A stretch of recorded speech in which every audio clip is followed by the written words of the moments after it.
63 நாயன்மார்களில் முதலாவதாக இருப்பவர்கள் தில்லைவாழ் அந்தணர்கள். இவர்கள் சிவனிடமே தீட்சை பெற்றதால் தீட்சிதர்கள் என்று அழைக்கப்பட்டனர். இவர்கள் மொத்தம் 3000 பேர். தில்லை என்று அழைக்கக்கூடிய சிதம்பரம் கோயிலைச் சுற்றியுள்ள கிழக்கு வீதி, மேல வீதி, வடக்கு வீதி, தெற்கு வீதிதான் இந்த தீட்சிதர்களின் உலகம். இந்த 4 தெருக்களையும் நடராஜ பெருமானையும் தவிர எங்களுக்கு வேறு ஒன்றும் தெரியாது என இந்த தீட்சிதர்கள் கூறுவார்கள்.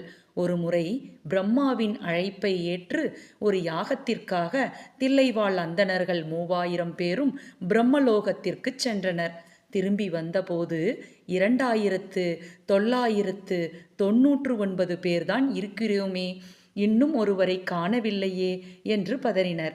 உங்கள் 3000ல் நானும் ஒருவன், மறந்துவிட்டீர்களா என சிவன் நேரில் வந்து கேட்டதும் ஆனந்த கண்ணீர் வடித்தார்கள் தீட்சிதர்கள். இவ்வாறு சிவபெருமானின் அன்புக்குரியவர்கள்தாம் இந்த தில்லை என்று சொல்லக்கூடிய சிதம்பரத்தில் வாழும் தீட்சிதர்கள். இதை 4வரில் ஒருவரான சுந்தரர் தில்லைவாழ் அந்தணர்தம் அடியார்க்கும் அடியேன் என்று பாடிச் சிறப்பித்துள்ளார்.